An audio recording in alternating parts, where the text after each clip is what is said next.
We've got quite a few participants now online, so I might as well make a start. Kia ora koutou, ngā mihi nui kia koutou. Thanks so much for coming along. I'm Sophie Meares. I'm a member of the ILANZ committee. On behalf of ILANZ and the Commerce Commission, it's great to have you all here today. We're going to start with a little bit about our organisations, if you don't know already. So the In-House Lawyers Association of New Zealand, Aroia Aroto, is a proud section of the New Zealand Law Society, and we're committed to supporting, connecting and leading the in-house community across Aotearoa. And this webinar is just one example of that. So the Commerce Commission is New Zealand's primary competition, fair trading, consumer credit and regulatory agency. They play a role in ensuring New Zealand's markets are competitive, consumers and businesses are informed and empowered, and their interests are protected, and sectors with little or no competition are appropriately regulated. So before I introduce our presenter, we have a little bit of housekeeping. So Michael will present for approximately 40 to 45 minutes, and we're going to have some time at the end, 10 to 15 minutes for Q&A at the end of the session. If you have any questions, please ensure you enter them in the Zoom Q&A box down the bottom, and I'll ask them at the end. So I'm delighted to welcome and introduce our presenter, Michael Tilley. Michael is the Chief Legal Counsel Competition of the Competition Unit at the Commerce Commission and was part of the team that drafted the Commission's collaboration and sustainability guidelines, what we're here for today. So Michael has almost 20 years experience working in competition law on both the regulator and the client side in New Zealand, Australia and the UK.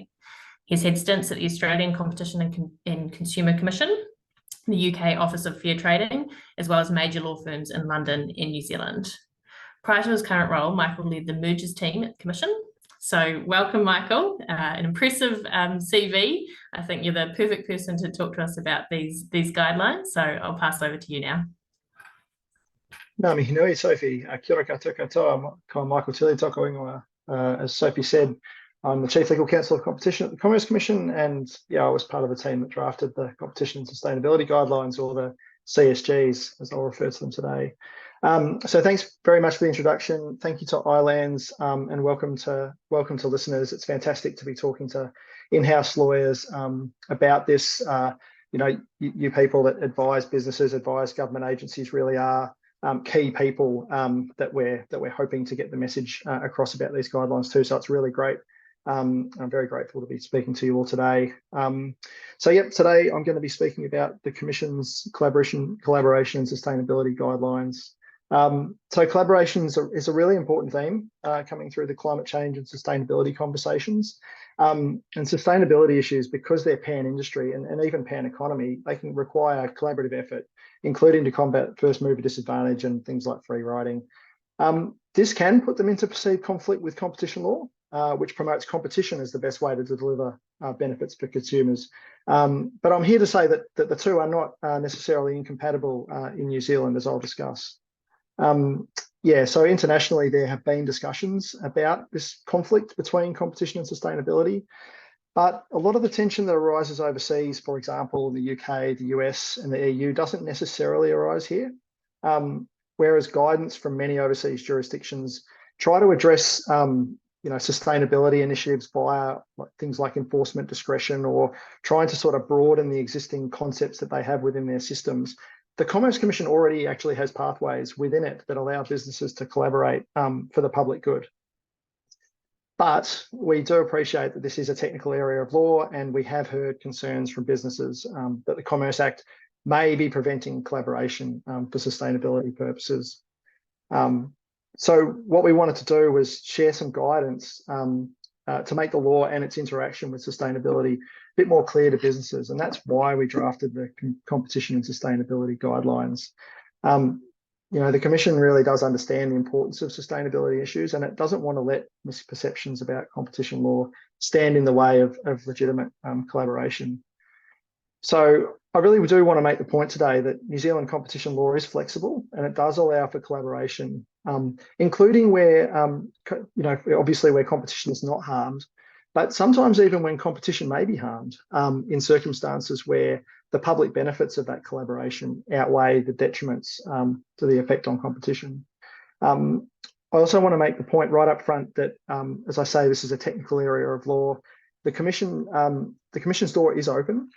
If businesses are thinking about collaboration, not quite sure about whether or not it would be permissible, and do want to ask the Commission about how it might view it or what processes are available. And we're very open to receiving approaches either via external counsel or directly, and in some circumstances, it may be necessary to have a no names chat. We're definitely open to that as well. So, you know, what I'm going to talk about today is technical, but the Commission does have an open door policy. So if you do have any questions, please do feel free to reach out. So today, as Sophie said, I'm going to talk for about 45 minutes today, which will probably feel like an eternity for me, but hopefully not so much for you all online. And there'll be about 10 to 15 minutes at the end for questions. So the presentation is going to be structured as follows. So first of all, the background, which is what we've just covered, so tick. I'll briefly introduce the CSGs and just note that they build on the Commission's general guidelines that are relevant to competitor collaboration. Next, I'll run through the relevant law under the Commerce Act. I'll start with the prohibitions, and then I'll move on to some of the exceptions and some of the pathways for collaboration. I'll then run through some of the examples of collaboration that may be lower risk, not risk-free, but lower risk under the Commerce Act. And that'll be followed by a run through of some examples where collaboration may be higher risk, you know, not necessarily impermissible, but higher risk of raising competition issues. The next thing I'll do after that is I'll talk through some of the pathways that are available if you've got a collaboration and you know, you think competition issues may arise. Some of the options for you and for your businesses. And then what I'd like to do, and hopefully I'll do this okay, is I'd like to tie all this together at the end by just running through a process that you can follow if you are thinking about collaborating with competitors. And that can actually be found in the Collaboration Sustainability Guidelines on page 17. So I'll be running through that. And then there'll be Q&A at the end. So before I dive in, a quick note on some of the terminology that I'll be using in this presentation. I'll be saying the word collaboration a lot. And what I'm referring to here is collaboration between competitors. That said, you know, collaboration between non-competitors can also give rise to competition issues in certain circumstances. But the purpose of the CSGs is to really talk to collaboration, you know, between competitors. I'll also be using the word sustainability a lot, unsurprisingly. You know, given the scale and urgency of environmental sustainability, the guidelines in this presentation do focus on environmental sustainability. But of course, sustainability is a much broader topic than that. And you know, if you bring it right back, it's what is sustainability? It's the practice of future-focused development to ensure future generations have access to the resources that they need to meet their needs. And so it's not just environmental sustainability. We could be talking things like inequality, food security, responsible consumption, labour rights, you know, even potentially economic resilience. So yeah, it's a broad concept, but this presentation, the guidelines, have a focus on environmental sustainability, but the concepts are applicable across. Right, so the CSGs. So as I mentioned earlier, there do seem to be some misperceptions about competition law and collaboration for sustainability purposes, and it's unfortunate, but it is understandable. If you think about what does competition law says, competition law says go forth and compete on price, compete on quality, compete on range, service, innovation. Essentially, go out and beat each other up and try and win customers from one another. That's what competition says. But the climate emergency says, wow, this is bigger than all of us. This is huge. We all need to work together on these things because competing and trying to gain an edge on things like, you know, sustainability in certain circumstances, it's just not going to deliver the results that we need to address address the climate sustainability issues that we're facing. And that's really why we published the CSGs. So as I mentioned earlier, these guidelines build on our existing guidelines that deal with competitor collaboration. There's the competitor collaboration guidelines, which talks about specifically, it's a general guideline on competitor collaboration, but there's also the authorization guidelines, which talk about the process of authorization, which I'll touch on a little bit later. And you can find those guidelines on our website. there we go, got ahead of myself. So the CSGs themselves, they're short, they're pretty snappy, I think. They're only 20 pages and they're a pretty quick and easy read. During the consultation process on the draft, we heard that people wanted more examples, so we put a bunch more examples in there. And they do contain several examples of agreements between competitors, some that may usually be okay, and then others that may raise competition or issues, and I'll be traversing a few of those today. So, yep, you can read the guidelines for yourselves, and I hope that many of you have. So what I'd like to do today is run through the material in the guidelines, but I want to do it in a way which I hope is targeted to the needs of in-house lawyers advising their businesses, and hopefully you get something out of it. Important to note at this point that what follows is not legal advice. This is a technical area of law, and if you are thinking about collaborating with your competitors on anything, you should talk to a competition law expert about your specific circumstances, or come and talk to the Commission. New Zealand's got a really great competition law bar, very experienced. So there's to the extent that you haven't engaged with them to date, there are some really great practitioners out there. Okay, dokes. So if we start with the relevant law. So first of all, this is the purpose statement essentially of the Commerce Act, promoting the long-term interests of New Zealand consumers. And competition is critical in achieving this purpose. As I mentioned earlier, consumers benefit as rivals jockey for position on price, quality, range, service, innovation, or what's sometimes referred to as PQRSI. And this is why the Act prohibits behaviour that interferes with this process, including anti-competitive agreements between competitors, unless an exception applies. I think it's important to note, though, that competition can play an important role in achieving sustainability goals. When businesses compete, they are looking for an edge on their rivals, and this is where product development and innovation happen, and where strides can be made towards sustainability goals. Where there's competition, there is less ability for firms to sweat old technology, and more incentive to supply newer, greener technologies to consumers at competitive prices. So the two main provisions of the Commerce Act, which are discussed in the CSGs and which I'll be talking about today, there's the general prohibition on contracts that substantially lessen competition, and then there's the cartel prohibition under Section 30. I hope that these are both familiar to all of you. So if we start off with the general prohibition, there it is. It's in Times New Roman, so you can see I basically copied it straight out of legislation online. So it's the prohibition on a person entering into an agreement, contract arrangement or understanding, which we short to agreement, containing a provision that has the purpose, effect, or likely effect of substantially lessening competition in the market, or SLC for short. And the second part of that is giving effect to a provision that contains an agreement that has the purpose, effect, or likely effect of substantially lessening competition. So what is and what is not an SLC is something that I could talk to you about for the rest of this presentation and still have material for probably 2 more sessions in a textbook. It's a very fact-specific exercise, determining what a substantial lessening of competition is. But for present purposes, what I'll do is just run through some of the factors that are relevant to making this assessment, and you can find these factors in the CSGs themselves. So the first one, obviously, is to what extent does an agreement impact on competitor choices and how they compete with one another in a market? What are there any restrictions on how they compete? Are there any things that they are not permitted to do?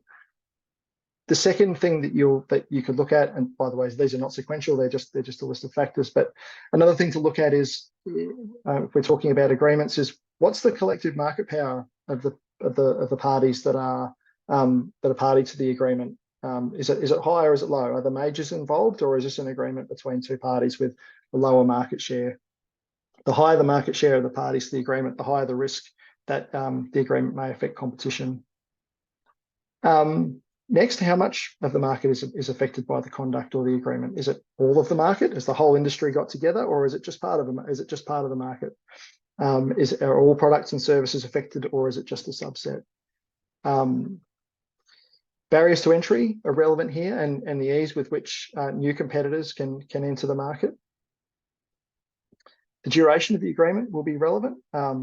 agreements that don't have a designated endpoint that lasts for a very long time are likely to raise higher risk of competition issues than an agreement that lasts for only 6 months. Is the agreement open or closed? Is it open to all? If we're talking about industry-wide collaboration, is it really industry-wide, or have just the majors got together, but they're not letting some of the smaller players participate? And then, is competitively sensitive information being exchanged? And if so, is it being protected?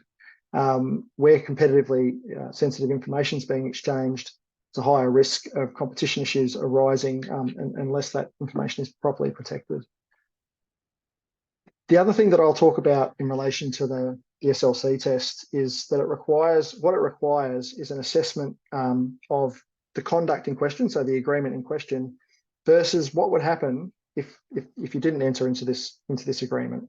So whenever you're thinking about collaborating for any reason, including for sustainability reasons, you'll be wanting to ask yourself, okay, if we didn't collaborate, if we didn't get together and we didn't reach this agreement, what would we do? If we didn't, for example, invest together in this new factory or this new piece of kit, would we do it on our own? And I'll come to an example of that later on. So that's the general prohibition. I hope that's been useful. I know like I say, that is a technical assessment. It's a very fact-specific assessment, but those are some of the key things to keep in mind when you are making an assessment of whether competition is likely to be impacted. So the next one is the cartel prohibition. As the slide says, it's prohibited to enter into a contract that has a cartel provision in it. That doesn't need to be a written contract. It can be a verbal agreement as well. What is a cartel provision? Again, this should be known to most of you. Price fixing, so where businesses agree on prices, they will sell or acquire goods. Not restricted to the headline price, but could be a component of the price, and it can also extend to agreeing formulas. Restricting output, so competitors agreeing to produce or acquire less of a certain good or service, or market allocating, where businesses agree to carve up markets by customer or geography. One that's not mentioned there but falls into the form of price fixing or market sharing is bid rigging, which is where competitors agree who's going to win auctions or tenders. Right, so cartels are per se illegal, and that's for a really good reason. These are agreements that between competitors that fix prices, allocate markets, restrict output, and they really do interfere with the very core facets of competition. It's indeed Parliament has seen fit to introduce criminal sanctions now for cartels in the last couple of years. And they're punishable by up to 7 years imprisonment. So it is really serious stuff, cartel conduct. And so people are rightly cautious about entering into agreements with their competitors where they do touch on price, output and markets. So that's that hopefully tells you things that you already know, which are the prohibitions under the law. So the other side of prohibition is permission. And the Act has several pathways where conduct that affects competition or contains a cartel provision may nevertheless be permissible. And I'll touch on these a little more later on, but just for the moment, I just wanted to list these up here. And so for cartels, you've got what's known as the collaborative activities exception. And so this is where a joint activity among competitors does contain a cartel provision, but that provision is reasonably necessary for the collaboration. It's important to note that this is an exception to Section 30, so the cartel prohibition, but you will still need to run the rule over it to see whether there's a substantial lessening of competition. So that's the exception under Section 31. As I said, it's quite a useful exception actually, because you can self-assess this one. You don't need to get the Commission's permission to apply this exception, but nevertheless, you can also apply for clearance. And there's Section 65A deals with that. The next one that's relevant to the CSGs is joint buying. So it allows collective negotiation by purchasers, for example, to get volume discounts. Again, that one is subject to the SLC test, to the general prohibition. And then for both cartel provisions and agreements in general, there's an authorization process. And this is really quite relevant to sustainability initiatives. This is where the Commission is able to grant authorisation for conduct for agreements where the public benefits of those agreements are likely to outweigh any detriments on competition. And that is one that cannot be self-assessed. That is one that you do need to approach the Commission for authorisation of. And just on authorisation, New Zealand is quite unique in having this regime. Australia also has a similar regime where people are able to approach the authority to get authorisation. And as I mentioned earlier, you know, public benefits, the public benefits sort of limb of the test under authorisation can take into account things like sustainability. And I'll touch on a couple of examples where the Commission has actually looked at sustainability in previous authorisations and taken them into account. And this is a system which is not necessarily available in other jurisdictions. So there's other provisions which are relevant to sustainability that I'll just touch on, but I won't discuss them in detail today. And the main ones are the mergers prohibition, the mergers section 47, and also unilateral conduct there, section 36, and under the Fair Trading Act, greenwashing. Authorisation is available for mergers and for unilateral conduct. Clearance is also available for mergers. In terms of the Fair Trading Act, there are guidelines, there's greenwashing guidelines that the Commission has on its website, as well as for mergers and unilateral conduct. So you can visit our website about those if you want to find out more. Right, so now we've looked at the law and we've briefly touched on the exceptions. So now we'll get into the meaty part of the presentation, which is applying it to collaboration and sustainability. So collaboration is less likely to fall afoul of the Act if it doesn't affect how businesses compete with one another on price, quality, range, service, or innovation.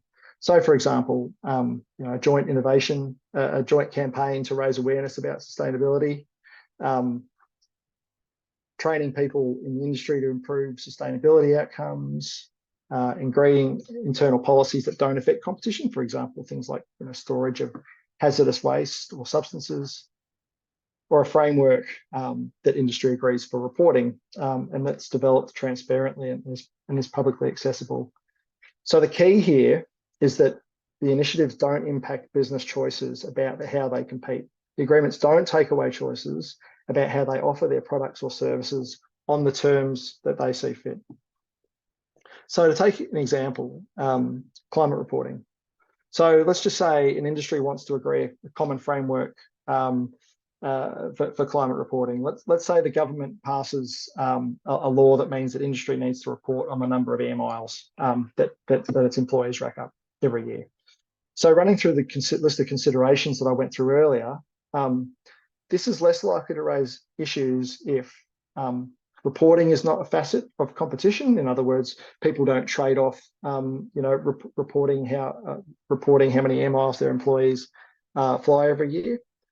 The framework's developed in an open and transparent way, and it's publicly available. So it's not been developed in secret. It's open, and everybody's able to provide input into it. Businesses are free to join and leave. So there's no, it's not mandatory, and if they want to do it, themselves, they're able to. If they want to develop another framework, they can do that, and they're also free to decide for themselves if and how much of the framework they want to implement. And it's also less likely to raise issues if they're not sharing confidential information, or if they do, it's appropriately protected. Although if it's developed in an open and transparent way, you would think that the level of confidential information needed to be shared is probably likely to be minimal. So moving now to discuss things where collaboration may impact competition. Now, this doesn't mean what I'm about to run through does not mean that you know, agreement will definitely breach the Act. But if you're sort of starting to talk about some of these types of collaboration, it's where you'll want to start digging a bit deeper, just to see if there are any Commerce Act issues that are emerging. So as I said earlier, you know, whether conduct is at risk of breaching the Act will depend on the particular facts relating to each collaboration, and involve an assessment of the factors that I mentioned earlier in the presentation. So the first one is standard setting. So in some circumstances, this could impact competition. So let's just say, for example, the automotive industry gets together and they want to talk about how to tackle harmful emissions, and so they decide that they are going to implement a standard for the use of certain cleaning mechanisms in cars. So when they're doing that, the restrictions that they're less likely to impact competition where there's no restrictions on their ability to compete. So there's no they're able to continue manufacturing cars and selling on the terms and conditions that they see fit. You need to ask, is the process for setting the standard open and transparent? It'll more likely to raise concerns if it's done behind sort of closed doors with only a few select people from the industry that develop this themselves, rather than in a broader way which involves all of the industry. So is it voluntary? Is this a voluntary standard that people are free to opt in and opt out of? If it is, it's less likely to raise concerns. If the competitors agree that actually no, it's mandatory and everybody needs to use the standard that we come up with, well, that might suggest that concerns are more likely to arise. Are businesses free to develop alternatives if they get into the talks and they decide, you know what, I don't particularly care for this technology, I'm going to go a different way? Are they free to do that? If they're not, then that could increase the risk of competition issues than if they aren't. And can businesses go beyond the standard? So the manufacturers may agree a standard, but of course, what do we know about technology? It keeps moving. If businesses reach an agreement where they will only go up to a certain point but no further, that could raise competition issues as consumers are deprived of better and potentially greener and cheaper technology. And are they just agreeing about the standard, or are they agreeing other things as well? For example, are they agreeing that there'll be a certain percentage increase of the price of their cars to recover, this new technology? If there is, then that is most certainly likely to raise issues under the cartel provisions of the Act. So there's actually an example that talks to this on page 6 of the CSGs.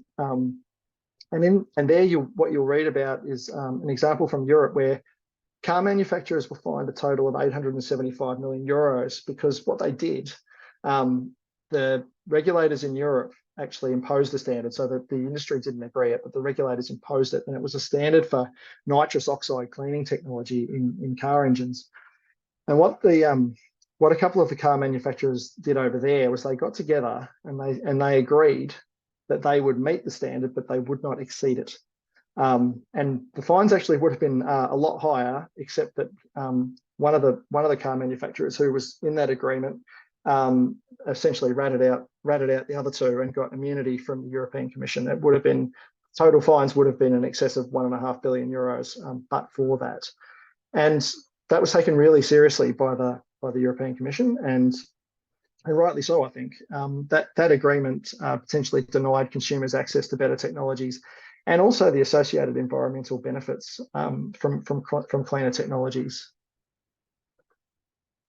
So another one that's another common example is agreements on products and packaging, and these could raise issues, for example, where manufacturers get together and agree to use a certain percentage of recycled materials.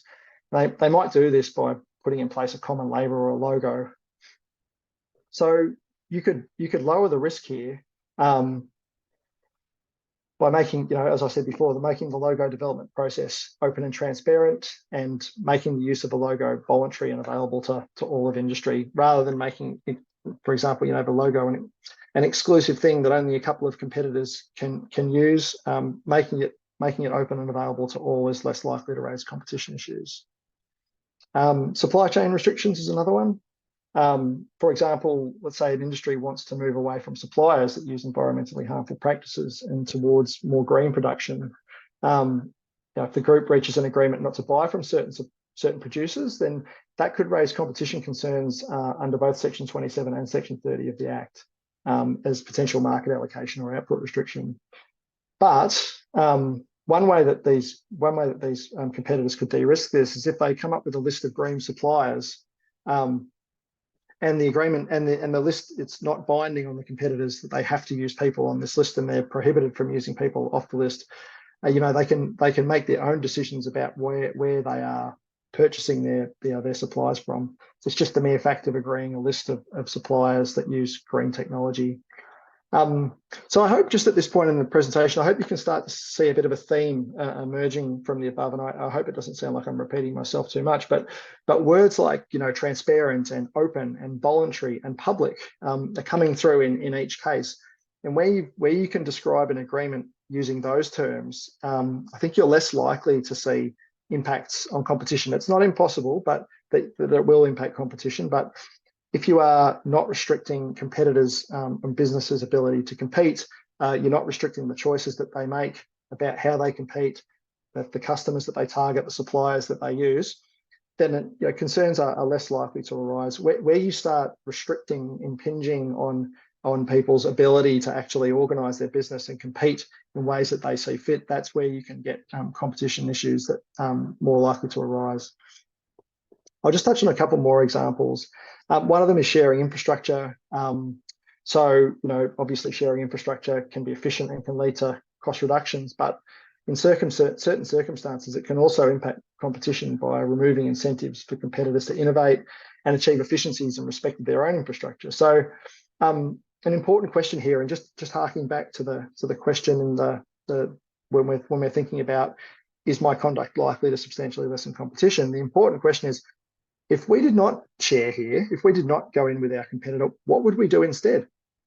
So if you would invest and compete using your own infrastructure, then competition may be more likely to be impacted, because in that situation, you would have multiple plants competing. You're competing using your own plant versus just using one with your competitor, in which case you wouldn't be competing with them on that basis. But if the answer is, and it sometimes will be, this plant's not going to get built at all, we're just not going to invest in this technology, it's too expensive, or look, we'd invest, they'd probably invest, the plants would be smaller, or they'd be less efficient, or they'd be a slightly worse technology that would produce lower quality products. Well, then you may have an argument there that actually, even though you might have a loss of competition between plant in the counterfactual, it may nevertheless be beneficial for you to go in together, and there's potential for an authorization there. So I think it's the last one that I wanted to touch on in terms of examples is product stewardship. So obviously product stewardship, where industry shares responsibility for the environmental effects of their products and promote increased responsibility for minimising those effects. So the Waste Minimisation Act actually gives the government the ability to recognise voluntary and mandatory product stewardship schemes. The Commission's actually got a separate fact sheet on this if you'd like to read more about competitions in this space. But what I wanted to touch on here is that there are often membership fees or levies that are imposed to help cover the cost of schemes. For example, a scheme to recycle old computers. It might be paid for by manufacturers. So issues can arise here, and the things to watch out for here are any agreements on the cost recovery of those levies or fees. So competitors should be independently deciding if and how these costs are recovered. So, for example, any agreements among competitors, to charge an extra $2 or an extra 2% per unit, for example, is impacting on how each competitor determines their price and raises real risk of price fixing. And while not strictly speaking in stewardship schemes, the Commission has brought several proceedings against companies before for agreeing things like fuel surcharge levies in the airline industry, or agreeing how they would recover the cost of implementing new regulations on the use of animal tracking technology, which was a case against some livestock companies a couple of years back. Right, so I've now been through the law. I've been through some examples of collaboration that maybe less likely to raise competition issues, and some that are more likely. So if you've got a collaboration and you think that it might impact competition, I guess the question is, what do you do now? So if you've run the rule over the proposed collaboration, you think it may raise issues, whether that's under Section 27 or Section 30 or Section 36 and unilateral conduct.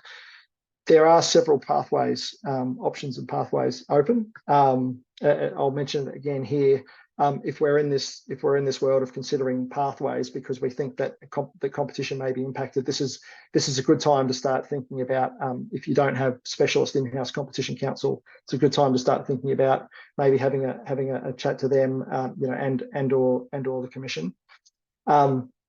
So as I mentioned earlier, the Act recognises that in certain circumstances, otherwise illegal conduct can have benign effects, or it can give rise to public benefits that benefit consumers and societies as a whole. It includes collaborations among competitors.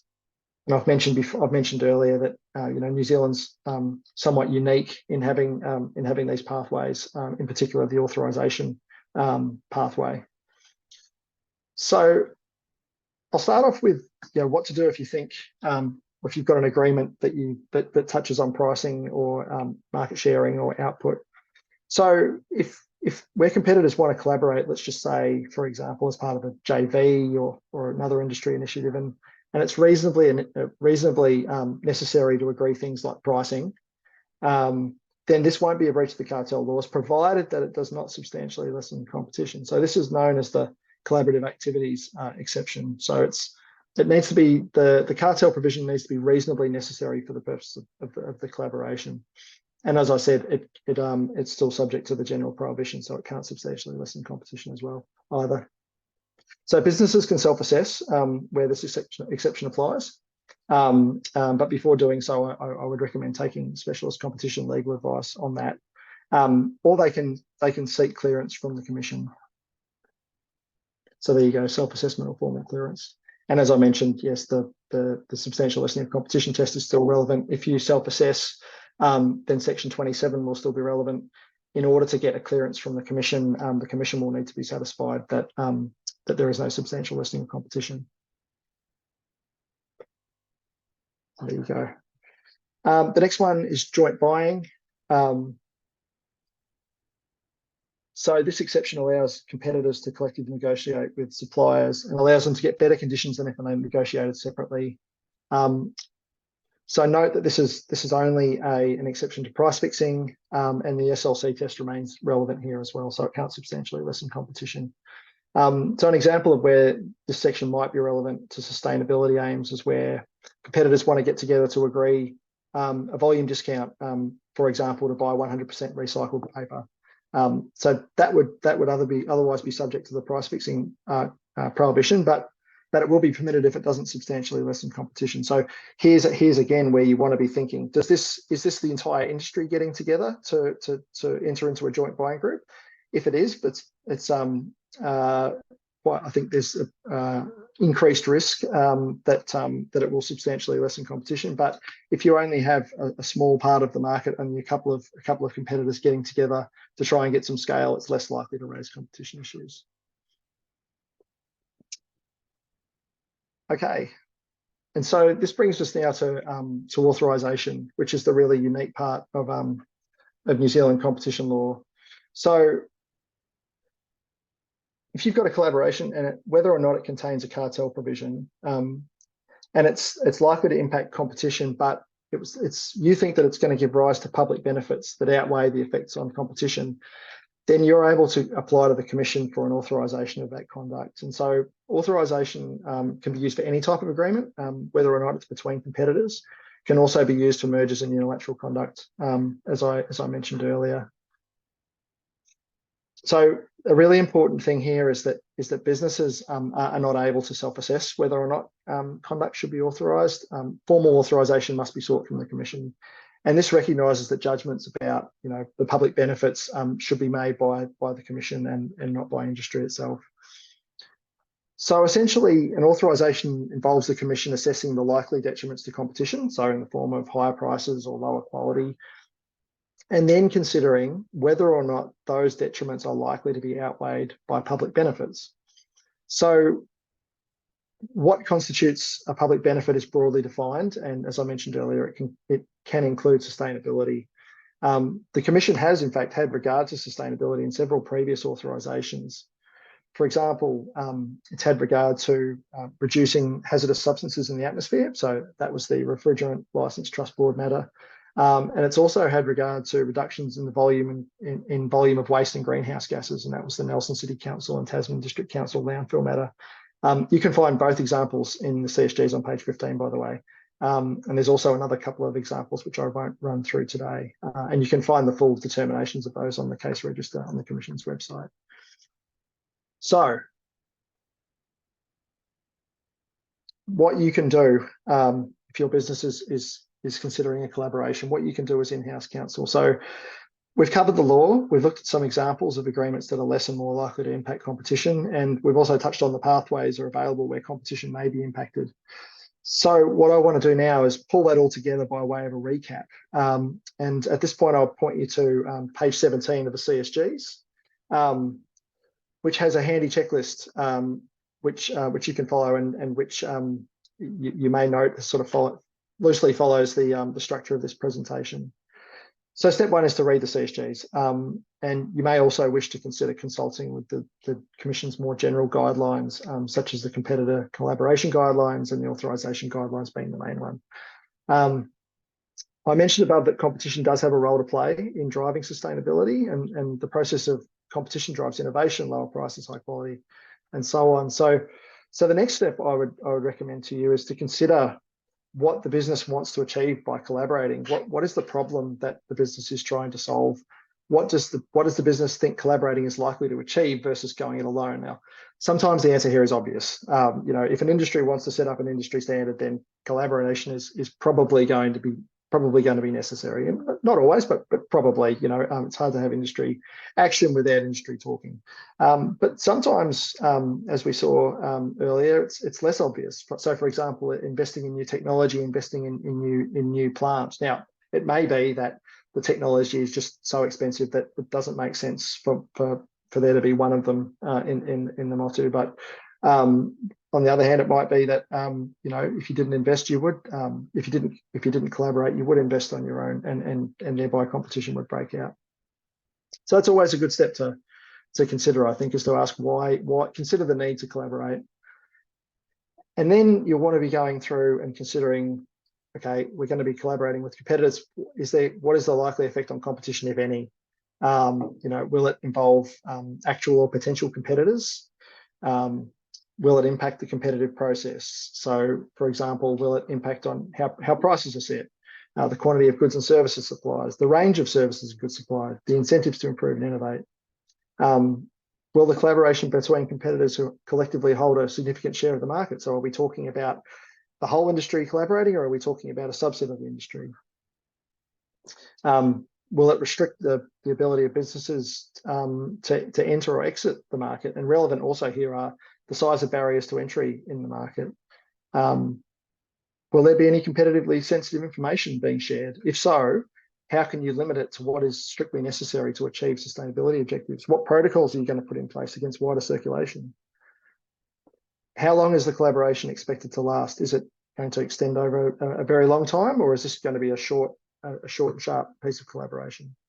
If you think that any of the above are in play, then you should consider seeking legal advice, including on whether any exception might be available, whether that's a clearance or an authorisation from the Commission. So there we go. Consider seeking specialist legal advice and/or talk to us, talk to the Commission. The last thing I want to leave you with here, just before I finish, is that we appreciate stuff is technical. It's a bit complex. It's not straightforward. Working out where the competition is impacted first and assessing public benefits is really situation dependent. But as I said, New Zealand's system is flexible, and the system has exceptions and processes available here, not necessarily available overseas, that mean that there are pathways where if you've got a collaboration and it may impact competition, that's not necessarily the end of the story. There are pathways. Whether that's by clearance of a cartel provision or by authorisation, where public benefits are likely to outweigh the detriments. And because we appreciate this is technical, we've got an open door policy, and we're really happy to discuss questions that you have, including on a no names basis. We won't be able to give definitive answers for obvious reasons, but we can give some guidance about the Commission's likely approach to considering a particular set of impacts. So get in touch.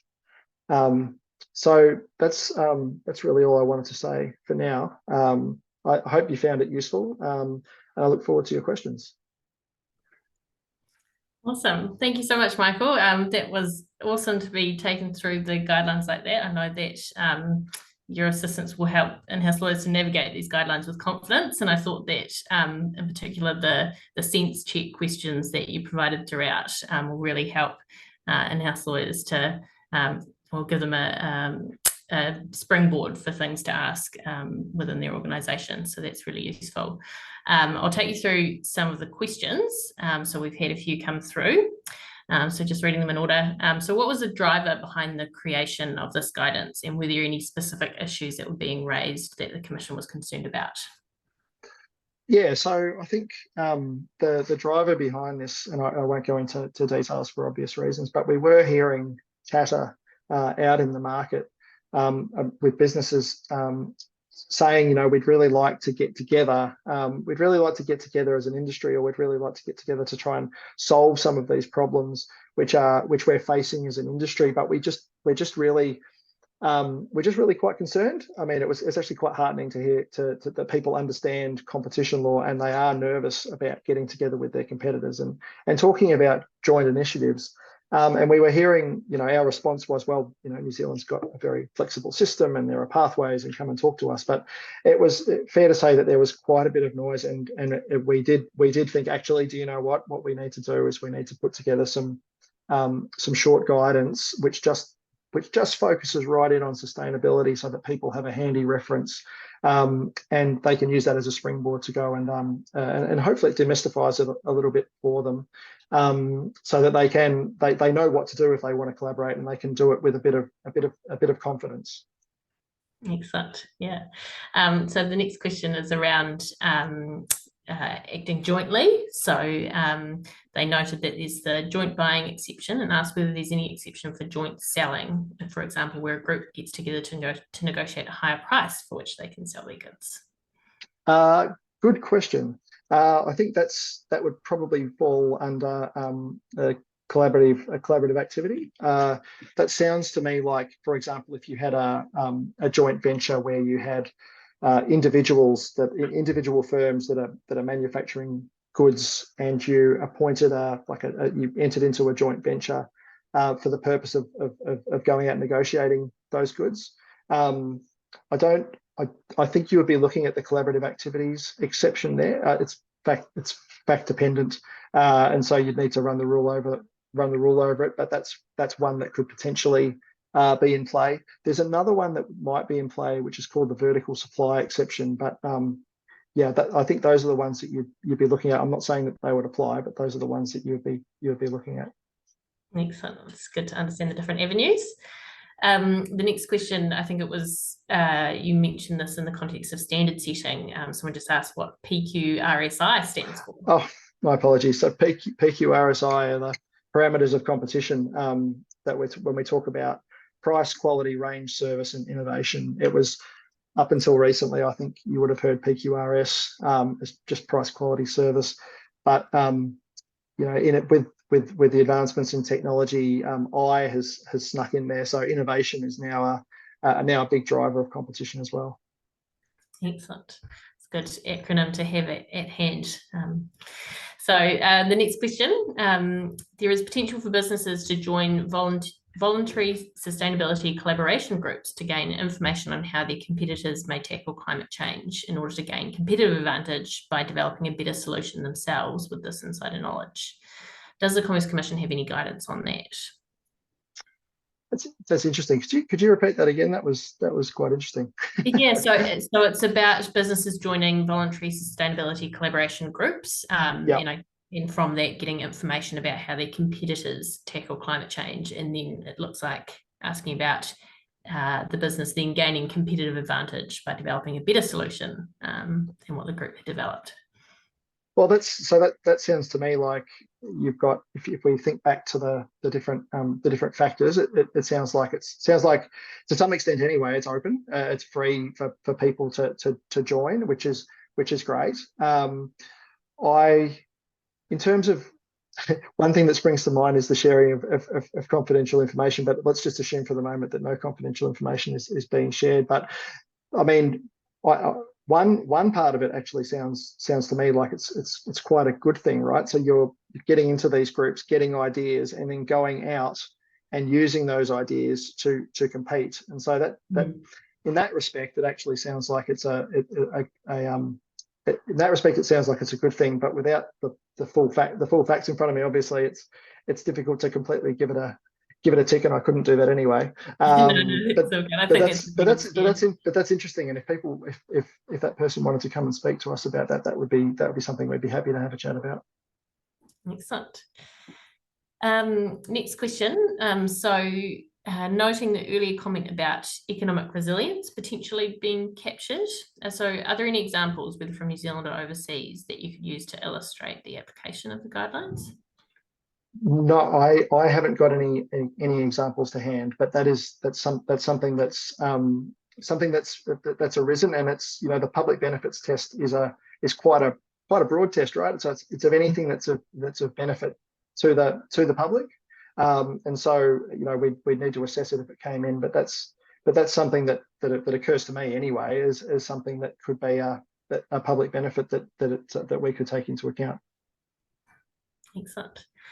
Here we go with time. We've got quite a few more questions. It's good that everyone's engaged. It's awesome.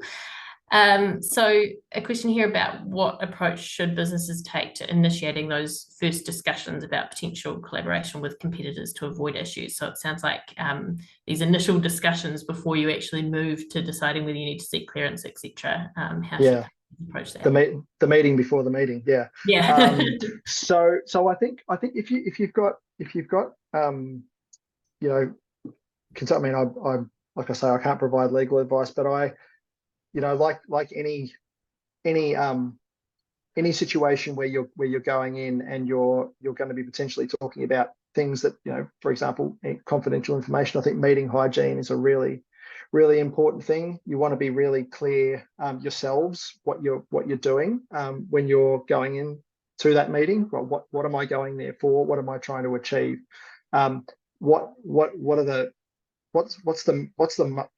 do I actually need to talk about here, right, with my competitor? And if I am going to be talking about competitively sensitive information, then making sure that you've got protocols in place to protect it, right? So making sure that you've got only the people that need to be in the room are in the room, things like NDAs. I mean, these are all things I think that if you are feeling a bit nervous, a bit trepidatious about, you know, feeling out a competitor like that, I think it's a really good idea to seek specialist competition law advice. Like I said, the New Zealand Competition Bar is really experienced. They're really good. They will have a very neat and simple answer for you on how to do it, and they'll be able to put in place really good protocols about how you should conduct that meeting. Excellent, that's useful. So the next question is about sustainability reporting. So the question is, how businesses report on sustainability issues is clearly important to investors and other market participants. So is this something that's important to consider from a competition perspective as well? It could be. It depends. It depends on the industry, and it will depend on the importance of reporting to competition. So if reporting is an aspect of competition, it's something that you trade off. It's something where you look, you know, like anything, you know, ask yourself, am I looking to get an edge over my competitors by what I'm doing here? Is reporting something where I can get an edge? If it is, well, then there's the potential for competition to be affected. If it's not, and actually what the industry is just looking for is just a standard way that they can all report to meet to meet their obligations under reporting regulations. And there's sort of no prospect. Consumers don't really care. I mean, they do care, but it's not something that they're going to take into account when they're making their choice for a provider. Sorry, I shouldn't have said they don't really care. Of course they care, but it's not something that they're going to be taking into account when deciding who to choose. But it's probably less likely to raise issues. Awesome. The next question, this is about a specific initiative, so you may or may not be able to answer, but I'll ask it anyway. It's about the recent example of collaboration from the Agri Zero initiative. And they think that the Crown is also an investor. Do you have any thoughts on that specific initiative, if you're able to give them? I think my thoughts are come and speak to us. And we can have a corridor about that one. Yeah. Excellent. A question from Ben Jacobs, one of our fellow ILANZ committee members. So when evaluating the public benefit from a sustainability measure, so particularly the environmental benefits, to what extent are you able to look at the global impact, or are you just limited to looking at benefit to New Zealand? Benefits to New Zealanders. Yep, benefits to New Zealand public is what we. Now, to the extent that global environmental issues are a benefit to the New Zealand public, then we can look at those, but we're really restricted to looking at benefits for the New Zealand public. Yeah. I suppose that question really comes into play when you're looking at emissions mitigation measures. Obviously, emissions mitigation, just from a New Zealand perspective, it's a small percentage, but globally, if everyone didn't make emissions mitigation efforts, then it could be a bit of a problem for us all. Indeed. Here we go for time. We've got a couple more minutes. The questions are coming thick and fast, so if we don't get to all of them, we'll be able to put answers to the ones that we don't get to in the next ILANZ newsletter. But with the couple minutes we have left, do you have any suggestions for organisations that want to discuss issues like this in an industry forum but are aware of the cartel and competition risks? Yeah, sure. I think probably the good thing to do at this point is you want to get a specialist competition lawyer to help you manage that process. And again, it's meeting hygiene. What are we meeting for? What are we going to be discussing? Taking good notes, having a competition lawyer in the room is a really good idea to make sure that you're sticking within the parameters of what you're meant to be talking about. But yeah, I'd be looking at getting some competition, talking to a competition lawyer about how you can make that meeting hygienic. Excellent. Next question: how broad does the Commerce Commission view the joint buying exemption in respect to cartel provisions, given that the conduct is still subject to the general competition test? Yeah, so it's, I mean, as I say, it's in terms of how widely, I guess it's an exception to the cartel conduct, if it applies. But as you do say, it is still subject to the substantial lessening of competition, the general prohibition. So yes, it's okay to get together and jointly negotiate price against the supplier, but there are limits to that. And if for example, if the people to this sort of joint buying group are comprising a significant portion of the market, then you'll want to be getting specialist competition law advice before you jump into that, because of course the higher the combined market share, or the higher the value of the suppliers that they make up, the more likely it is that risks are likely to arise. Excellent. I'm not sure if that answers that question, but if it doesn't, I'm very happy to follow up and clarify anything. Awesome, thank you. I think it's really, really awesome that the Commerce Commission has an policy and that people can come and ask questions. So I think that's really clear. There are 3 further questions which we'll answer in the newsletter. But thank you so much, Michael. Ka pai te kōrero. It's been really awesome having you to present this webinar. We really appreciate it. And just one quick question for the attendees of the webinar. Obviously, we're always looking for suggestions for webinar. If anyone has any suggestions, feel free to email them through to ilanz@lawsociety.org.nz. And we're thinking about potentially doing further webinars, particularly on competition issues and sustainability issues. So if people like the sound of that, you can do a thumbs up or raise your hand. That is enough indication for us to get on with that and do some more. So yeah, again, thank you so much, Michael. Really appreciate it. It's been an awesome session. Cool. Thanks everyone for coming along. Thank you. Mā te wā. Mā te wā.